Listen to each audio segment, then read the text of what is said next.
Risky pregnancy ہوئی تھی۔ میں نے 1 سال پہلے بھی کہا تھا کہ ان کی ہر چیز کا احتیاط رکھنا ہے، مگر آپ لوگوں کے ناغے اور لاپرواہی کی وجہ سے ان کے بائیں گردے میں نہ جانے کب سے خون کے ننھے کلاٹس بن رہے تھے۔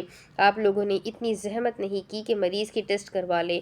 رافعہ نے احتجاج میں صفائی دینی چاہی، مگر ڈاکٹر نے بولنا نہیں روکا۔ ان کا بلڈ لوز ہو رہا ہے، امیون سیلز کی مقدار اب نارملی کم ہے، جسم کا درجہ حرارت بے انتہا تیز ہے۔ المیرا کے 10 سالہ دماغ کو بس ایک جملہ سمجھ آیا، اگر خون نہ ملا تو ان کی کچھ گھنٹوں میں موت بھی ہو سکتی ہے۔ موت کے لفظ پر آ کر اس کی دنیا رک گئی۔ ہسپتال کے اس کمرے کے پار اس کی ماں بے ہوش لیٹی تھی۔ اس کے باپ نے کال آخر آدھے گھنٹے بعد خود ہی کال کر لی۔ جب انہیں گھر جانے پر وہاں کوئی نہ دکھا۔ حسنہ کی حالت تفصیل سے سننے کے بعد اب وہ ہاسپٹل آ رہے تھے۔ ان کے پیچھے زاہد تھا، جس کی آنکھوں سے آنسوؤں نے تھمنے کا نام نہ لیا۔ منظر جیسے کسی فوٹو فلم کی ہر کلک کے ساتھ بدل رہا ہو۔ محسن خاموشی سے ڈاکٹر کے شکوے اور ہدایت سن رہے تھے۔ زاہد کو رافعہ چپ کروا رہی تھی۔ اس کا بھائی خاموشی سے اپنی کاٹ میں سویا تھا۔ ہلکے بھورے بالوں والی لڑکی کسی تماشائی کی طرح اپنے خاندان کو دیکھ رہی تھی۔ آخری منزل سب سے دردناک اور مختصر تھی۔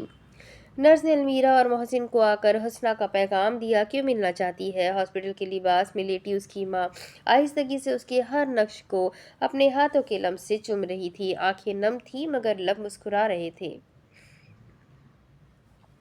میری بیٹی کا خیال رکھیے گا محسن۔ اس کے چہرے کو اپنے دونوں ہاتھوں میں لیتے حسنہ نے پیچھے کھڑے اپنے شوہر سے درخواست کی۔ ان کی آخری خواہش جب نرس نے اسے باہر جانے کا اور زاہد اور عقبی کو اندر آنے کا کہا۔ المیرا نے رکنے کا واویلا نہیں کیا اور نہ ہی روئی۔ بمشکل 10 سیکنڈز ہی گزرے تھے۔ زاہد کی چیختی آواز پر نرس اندر کو بھاگی۔ درست وقت پر خون کا بندوبست نہ ہونے پر اس کی صابر ماں کے ہاتھ سے زندگی کی ڈور ٹوٹ گئی۔ زاروان محسن واقعی بد نصیب تھا، جسے ماں کو آخری بار ماں کو سننا موصول نہیں ہوا۔ دوسری طرف حجرے کا دروازہ کھولتے المیرا جمائی روکتے اندر آئی۔ ملکہ ہونا بھی کتنا مشکل ہے، ڈرامائی دہائی دیتے وہ بستر پر پیٹھ کے بل آ گری۔ گل نے بولنے کے لیے لب وا کیے ہی تھے جب کسی کے بھاری قدموں پر دونوں نے دروازے کی جانب دیکھا۔ ایک دم وہ کھلا اور فاتر اسلام کمرے میں نمودار ہوا، اس فاتر سے بالکل مختلف جسے المیرا کچھ دیر پہلے چھوڑ کر آئی تھی۔ تمہارا دماغ خراب ہو گیا ہے، آنے والے کے جملے نے المیرا کے اندر تک کڑواہٹ گھول دی۔ آنکھیں گھماتے اس نے بکتے جھکتے مرد کو نظر انداز کیا اور کمرے میں رکھے لذیذ کھانے کی طرف بڑھی۔ فاتر سر آہستہ، کوئی آ جائے گا۔ خاموش رہو، مجھے تمہاری ملکہ سے بات کرنی ہے۔ گل کے سارے چہرے پر ناگواری پھیل گئی۔ المیرا کو ملکہ مانتی ہے، اس کی جوتی۔ تم کتنی بے رحم ہو المیرا، ایک کم سن بچے کو اس کی ماں سے جدا کون کرتا ہے؟ یہاں کے اصول ہے، جو گستاخی کرے گا سزا بھگتے گا۔ چھری کی نوک سے اپنی پسند کے میٹھے کو چنتی المیرا کا لہجہ بے پرواہ تھا۔ کس نے بنائے یہ اصول؟ مٹھیاں بھیجے۔ وہ کچھ قریب آ کر کھڑا ہوا، تب تک المیرا کھیر کی پیالی اٹھا چکی تھی۔ فاتر اسلام نامی ایک آدمی نے تو بالکل نہیں۔ اس کی مغرور ہنسی نے فاتر کے اندر بھڑکتی آگ کو شعلہ دیا۔ تیزی سے قدم اٹھاتے وہ اس تک آیا۔ المیرا تم؟ المیرا نہیں ملکہ، مجھے میرے خطاب سے مخاطب کرو۔ ہاتھ اٹھا کر اسے روکتے تنبیہ کی۔ فاتر کے قدم تھم گئے۔ یہ انداز، یہ روپ، یہ ادا، اس سب میں شر اور سنگ دلی تھی۔ المیرا عنایت محسن طاقت کے خمرے میں سر تا پیر ڈوب چکی تھی۔ اب نہ اسے انسان کی پہچان رہی اور نہ حیوان میں فرق۔ منزل اب صرف طاقت، دولت اور خودی تک جاتا تھا۔ تم ظلم کر رہی ہو، کمال ضبط تھا اس کے لہجے میں۔ جسم ہلکا ہلکا لرزنے لگا۔ گل دروازے سے لگ کر کھڑی رہی۔ المیرا نے ٹانگ پر ٹانگ چڑھائی اور پیچھے ہو کر بیٹھ گئی۔ جہاں تک مجھے یاد پڑتا ہے تم تو عورتوں سے نفرت کرتے تھے، مگر میں انسانی جان کی قدر کرتا ہوں اور وہ معصوم تھی۔ اونچی آواز میں دلیل دی۔ انہوں نے یہاں سے بھاگنے کی کوشش کی ہے اور جو یہاں سے فرار ہوگا وہ زندگی کے قابل بھی نہیں۔ ایک دم اپنی چمچ میز پر پٹکتے وہ آگے ہوئی۔ شیشے اور لوہے کی ٹکرانے کی آواز پر گل جان نے کان ڈھک لیے۔ فاتر 2 قدم چل کر عین اس کے سامنے کھڑا ہوا۔ وہ سر اٹھا کر اپنے خادم کو دیکھ رہی تھی۔ تم ملکہ نہیں ہو، تم ایک فراڈ ہو، جھوٹی، دھوکے باز، مکار، مفاد پرست۔ مجھ سے کہہ رہی تھی کہ تم اتنی بری بھی نہیں۔ تم بری نہیں المیرا، تم بدترین ہو۔ یہاں اس عورت کی برداشت کی حد ہوئی۔